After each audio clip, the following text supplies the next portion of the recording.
encerramos o primeiro trimestre, eu quero dizer que vocês arrasaram. E para começar o segundo, hoje tem assunto novo. E eu já quero perguntar a vocês, já pararam para pensar que tudo à nossa volta tem uma energia associada? Não? Deixa eu dar um exemplo.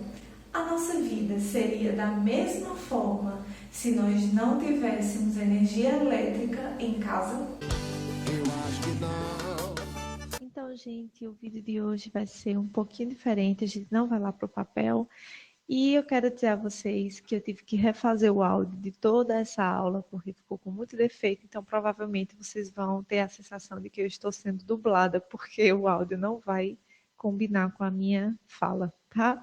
Pessoal, energia é uma grandeza física que não possui definição, a gente não tem como definir o que é energia, mas são coisas tão intuitivas no nosso cotidiano que envolvem energia, que a gente vai aprender a identificar e vocês vão ver que, no fim das contas, é um conceito simples de se observar, porém não é simples de se definir, tá? Vou dar alguns exemplos aqui para vocês. Por exemplo, se você vai fazer uma atividade física, você precisa de energia para desenvolver essa atividade. Para usar o computador que você está usando, você precisa de energia elétrica. Para esquentar uma comida, precisa de energia térmica. Para iluminar um ambiente, precisa de energia luminosa. E por aí vai, tá? Então agora a gente vai ver de onde é que a gente tira essa energia que a gente utiliza. Olha só, gente, na natureza a gente consegue encontrar dois tipos praticamente de energias, que são as energias de fontes renováveis e energias de fontes não renováveis. Qual é a diferença entre elas? As energias, gente, lembra, o nosso planeta é a nossa casa, então tudo que eu extrair do planeta, se eu extrair demais, eu posso acabar causando um déficit ou um dano ao planeta. Então, fontes de energia renováveis é quando a gente consegue tirar, de alguma forma, a energia da natureza sem prejudicar e sem esgotar aquele recurso. Por exemplo, energia solar. Eu posso utilizar a energia do sol o tempo inteiro que ele estiver exposto. Isso, de alguma forma, vai danificar o sol, vai esgotar a luz do sol em algum momento? Não, tá? Então, é uma fonte de energia renovável, porque o recurso se renova. Mesma coisa, ó, a hidrelétrica. Tem um rio que está passando e eu vou utilizar a corrente desse rio para gerar energia elétrica, tá? Eu estou aproveitando o próprio curso do rio. Eu não estou removendo água, eu não estou adicionando produtos, não. Eu estou utilizando o próprio fluxo do rio. Mesma coisa, a energia eólica. Eu estou utilizando o vento, eu não estou danificando as correntes de ar ou prejudicando a atmosfera para fazer isso, tá? Eu estou utilizando o próprio fluxo do vento, o próprio fluxo da água. Então, são fontes de energia renováveis.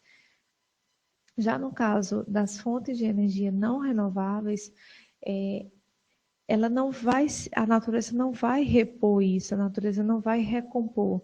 Então, no caso do petróleo, eu tenho que extrair. No momento que eu extraio, eu estou causando uma lacuna naquele lugar, porque é um recurso que ele não se renova.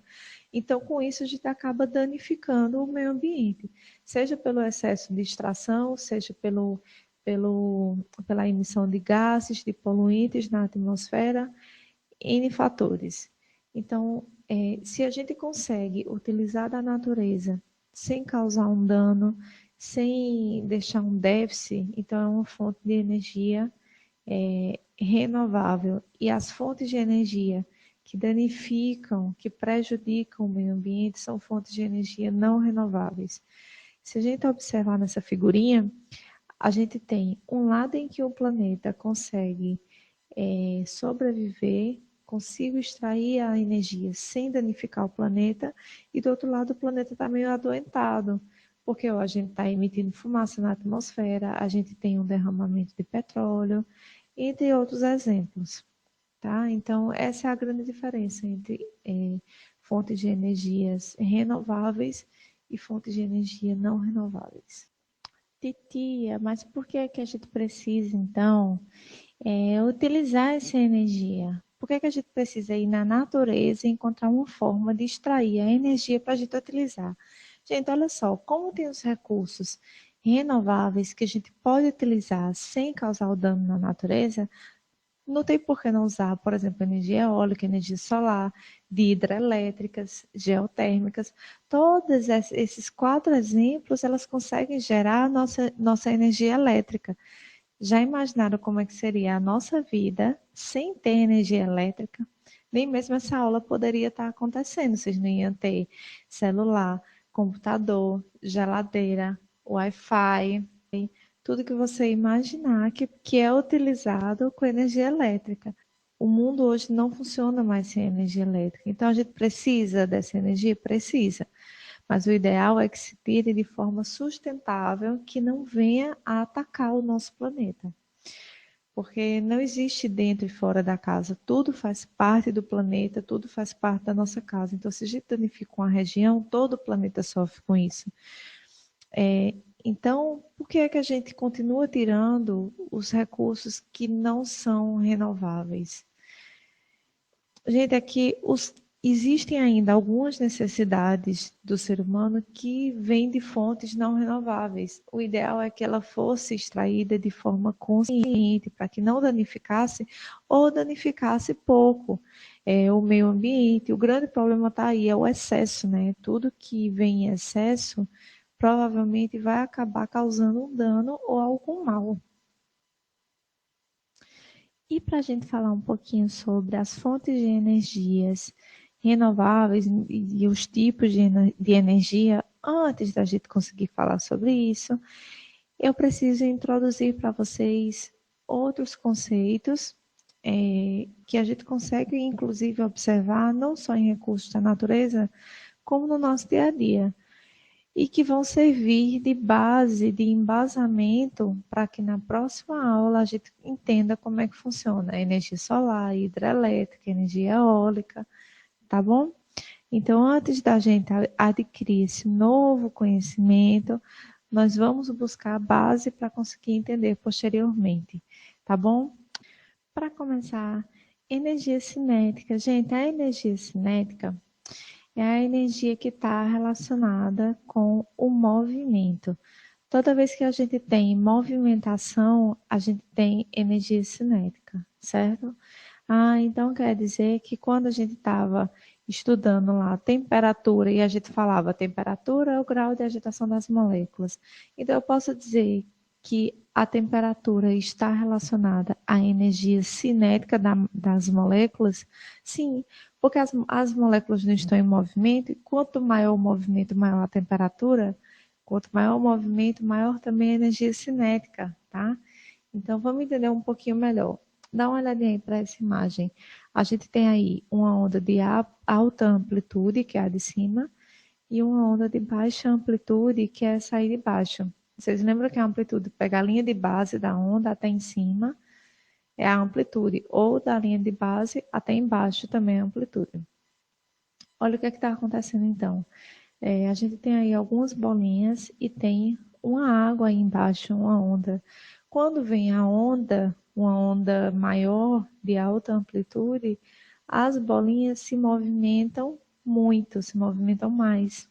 E quando a onda é baixinha, pequenininha, ela se movimenta um pouco.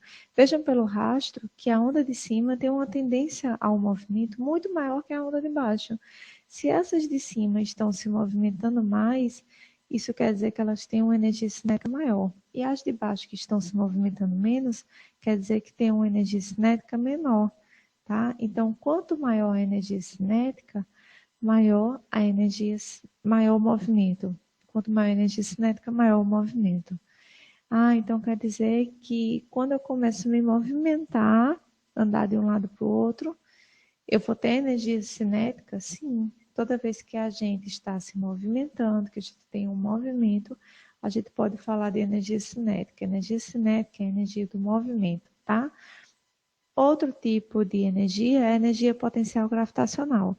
Essa energia, gente, ela está diretamente ligada com a altura. Então, vamos dizer que aqui embaixo é o meu chão, tá aí minha mão. Quem está colado com o chão não tem energia potencial gravitacional. Quem tem aqui tem um pouquinho, quem tem aqui tem mais, quem está lá em cima tem mais ainda. Então, quanto maior a altura, maior energia potencial gravitacional. Ah, então quer dizer que é por isso que quando a gente tem que subir uma escada, a gente cansa. É por isso, porque a gente está tendo que gastar energia para atingir esses pontos mais altos. A gente precisa de mais energia para atingir essa energia potencial gravitacional.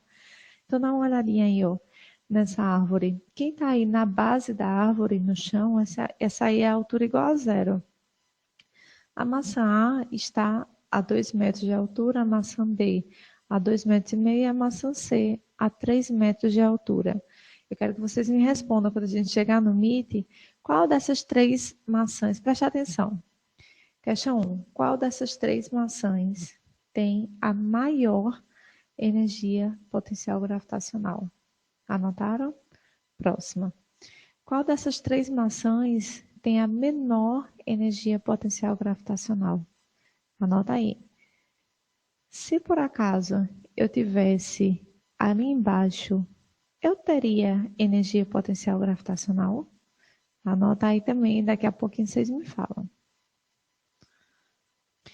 Titia, mas dificilmente a gente vai estar em uma determinada altura ou em movimento. A gente está os dois, geralmente. A gente pode estar a uma determinada altura e estar se movimentando, não pode? Pode. E é por isso que a gente pode relacionar 2 tipos de energia que a gente pode ter: energia cinética e energia potencial gravitacional em um mesmo movimento. Dá uma olhada aí nessa pistinha de skate. O menino está lá em cima. Ó, lembra quando ele está lá em cima? Qual é a energia que ele possui? Se ele ainda está paradinho. Ele só tem um tipo de energia. Qual é? Ele ainda não começou a se movimentar. Se ele está parado e ele está a uma certa altura, ele tem energia potencial, que é a energia potencial gravitacional é a energia da altura, tá? E aí ele dá início ao movimento, ele se impulsiona, ele começa a descer. Na hora que ele começa a descer, olha o que acontece. Ele começa a se movimentar. Quando ele começa a se movimentar, vocês estão vendo que ele vai perdendo a altura. Ele estava aqui em cima, ele começa a descer, ele vai se movimentando, mas ele vai perdendo a altura, tá? Se ele está perdendo a altura, ao mesmo tempo ele está ganhando energia cinética. Quando ele chega lá embaixo, ele volta a subir, então ele volta a ganhar energia potencial e ele vai perdendo energia cinética, até o ponto que ele chega de novo lá em cima e ele está com o máximo de energia potencial. Só que ele dá aquela paradinha, ó, para poder descer. Então, quando ele está ali em cima, ele tem energia potencial, mas ele não tem energia cinética. E quando ele está lá embaixo, ele está bem embalado. Então, ele tem energia cinética, mas ele está lá embaixo. Se ele está lá embaixo, ele não tem energia potencial. Ah, então quer dizer que quando eu vou ganhando um, eu vou perdendo a outra? Isso, nesse caso, sim, tá? Então, a gente pode ter, ó, nesse meio, onde ele está aí no segundo ponto e no terceiro ponto no meio, a gente tem energia cinética somada à energia potencial. A gente tem as duas, isso é energia mecânica. Toda vez que a gente tem energia cinética e também tem energia potencial, a gente chama de energia mecânica. Então, só recapitulando, energia potencial gravitacional é energia da altura e energia cinética é energia do movimento, certo? Se eu tiver energia lá embaixo, eu não tenho energia potencial, e se eu estiver parada, eu não tenho energia cinética. Então, se eu tiver numa determinada altura e também estiver me movimentando, eu tenho energia mecânica, que é a soma das duas energias. Outro tipo de energia é a energia elétrica, porque toda a nossa rotina gira em torno da energia elétrica. Por exemplo, geladeira precisa de energia elétrica. Fogão não necessariamente mais utiliza, porque os fogões são automáticos, sem lâmpada. Não é tão obrigatório, mas utiliza. Secador de cabelo. Esse quarto item, que eu não sei exatamente o que é, depois quem souber me diga. Secador de cabelo de novo, chapinha, ferro de passar, máquina de costura, barbeador, aspirador de pó, televisão, modem de internet, de Wi-Fi, celular, computador, lâmpada, chuveiro elétrico. Tudo isso a gente precisa da energia elétrica, e são itens que estão no nosso cotidiano. Uma vida sem energia elétrica não funciona mais, tá? E outro tipo de energia é a energia térmica, que a gente já estudou um pouquinho, não foi? Dá uma lembrada. Quando a gente tem aí esse foguinho na fogueira, esse foguinho ele está fornecendo o quê à sua volta? Calor, né? Lembram disso? Calor é energia térmica em trânsito, né? Então, quando o fogo está fornecendo essa energia, o que é que acontece com as baixas temperaturas? Elas sobem. Por quê? Porque elas vão absorver essa energia, certo? Outra forma de energia é a energia luminosa, por exemplo, a energia que o sol nos emite, que é a energia que as plantas usam para fazer a fotossíntese, por exemplo, tá? Então, essa é a energia de luz artificial, que é a lâmpada da nossa casa, a iluminação do celular. Lembra daquela história dos corpos luminosos e iluminados? Pronto. Todo corpo luminoso emite energia luminosa, ele está irradiando energia luminosa, tá? E por fim, a energia sonora, que é a energia do som, tá? Tá tocando uma música, tá ouvindo a aula, tá conversando com alguém, tá enviando um áudio no WhatsApp, é energia sonora, tá? Toda vibração do ar, que é som, é energia sonora, e é por isso que ela consegue vibrar, porque tem energia ali, tá? Então, gente, muito obrigada pela atenção de vocês. Por hoje é só. Por favor, tirem as dúvidas daqui a pouquinho e tchau!